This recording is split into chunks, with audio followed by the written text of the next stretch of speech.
Oke, Ibu Suranti silakan membawakan materinya. Oke, Assalamualaikum warahmatullahi wabarakatuh. Selamat siang, salam sejahtera untuk kita semua. Saya harap anak-anakku yang kelas 10 sekarang, mengingat waktu sekarang adalah sudah waktu siang, itu tidak menyurutkan semangat anak-anakku untuk tetap mengikuti pembelajaran daring. Meskipun kita dibatasi oleh ruang dan waktu, dan jaringan, tetapi itu tidak menyurutkan semangat anak-anakku untuk tetap mengikuti pembelajaran. Oke, baiklah.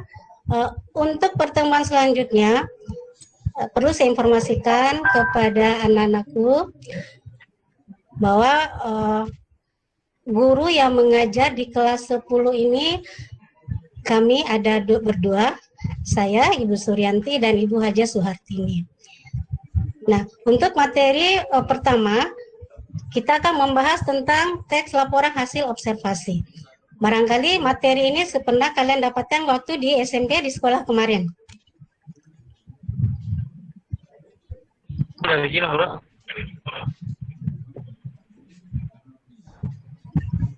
Oke. Pertama-tama yang kita bahas pada materi ini adalah tentang pengertian teks laporan hasil observasi. Laporan hasil observasi itu adalah berita atau informasi yang dibuat berdasarkan pengamatan. Maksudnya, pengamatan yang kalian lakukan itu boleh kalian laporkan kembali dalam bentuk tulisan yang objektif.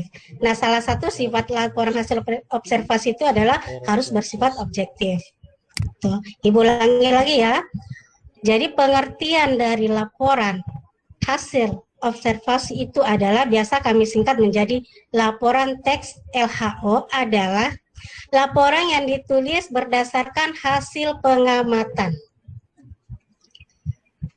Kemudian adapun sifat dari laporan hasil observasi itu ialah harus bersifat informatif.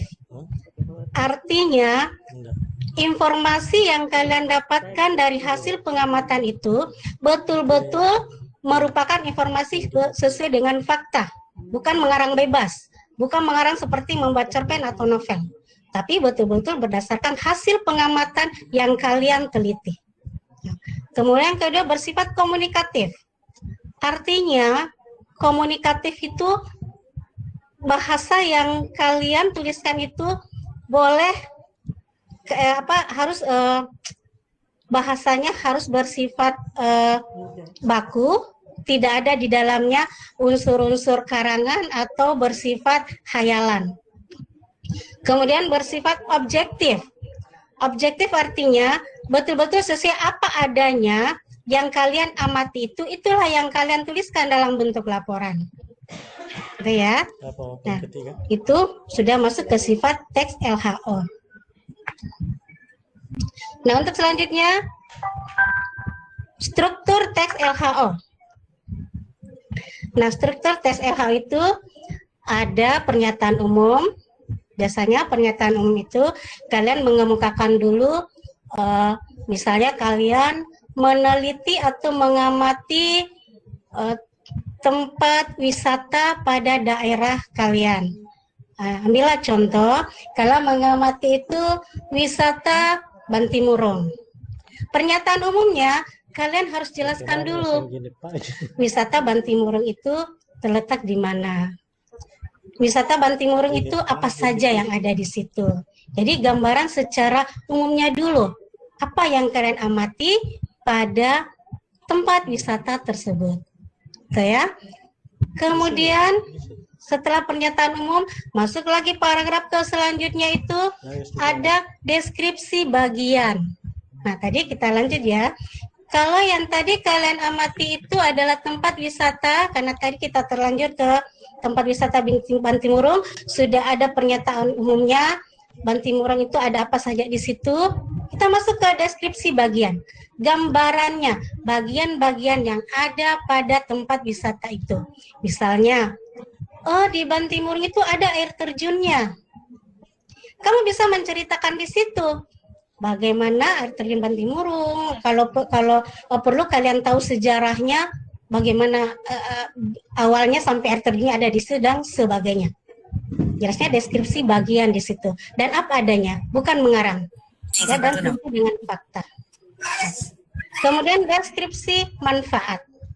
Maksudnya deskripsi manfaat, setiap yang kita tulis, yang kita laporkan itu tentu ada manfaatnya. Nah, manfaat kalau menulis sendiri tentang tempat wisata itu untuk apa? Oh, mungkin untuk memperkenalkan bahwa di destinasi wisata di Sulawesi Selatan ada seperti ini, tempatnya seperti ini, dan sebagainya. Gitu ya. Jadi sudah ada 3 yang kita bahas, pengertian teks LHO, kemudian sifat dari teks LHO, kemudian struktur teks LHO. Gitu ya. Nah, itu hanya gambaran umumnya dulu yang Ibu jelaskan di sini. Secara detailnya nanti Ibu akan kirimkan ke classroom, ya. Di situ sudah ada materinya, gambaran materinya, PowerPoint-nya seperti apa, dan berikut dengan tugasnya. Oke.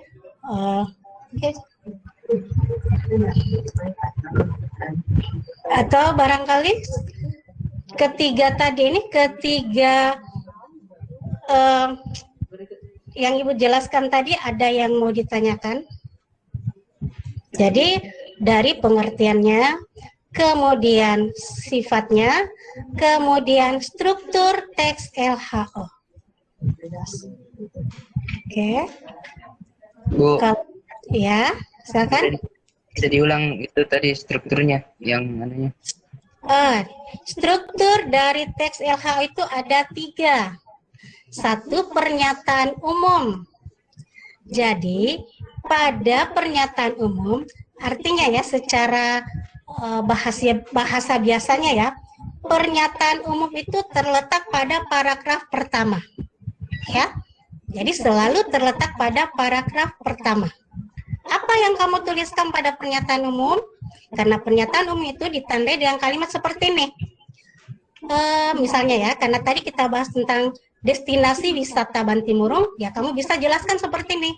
Kalau pernyataan umum, salah satu destinasi di Sulawesi Selatan adalah Bantimurung. Bantimurung terletak di daerah ini, bla bla bla, dan seterusnya. Sampai sini paham? Untuk pernyataan umum. Oke. Kemudian yang kedua, deskripsi bagian. Nah, deskripsi bagian itu bagian-bagian yang sudah ada, yang sudah kamu tahu, oke, yang sudah ada, yang sudah kamu tahu pada destinasi wisata tersebut. Kamu bisa tuliskan dalam deskripsi bagian.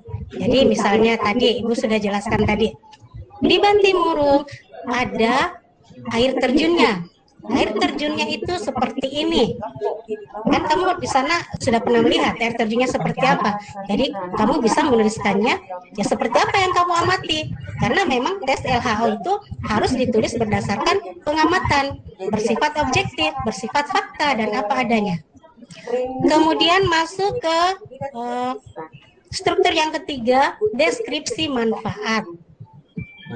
Ya, pada bagian ini deskripsi manfaat itu kamu tuliskanlah di situ apa manfaatnya. Kamu tuliskan laporan ini. Apakah untuk memperkenalkan destinasi wisata ini ke orang lain, sebagai apakah dan seterusnya. Oke, sampai di sini sudah bisa paham?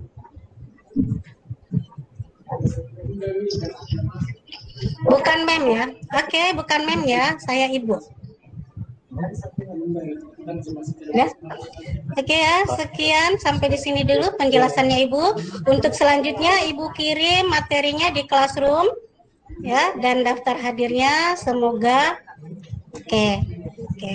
Semoga penjelasan hari ini bisa bermanfaat bagi kalian. Oke, wabillahi taufik wal hidayah. Assalamualaikum warahmatullahi wabarakatuh. Oke.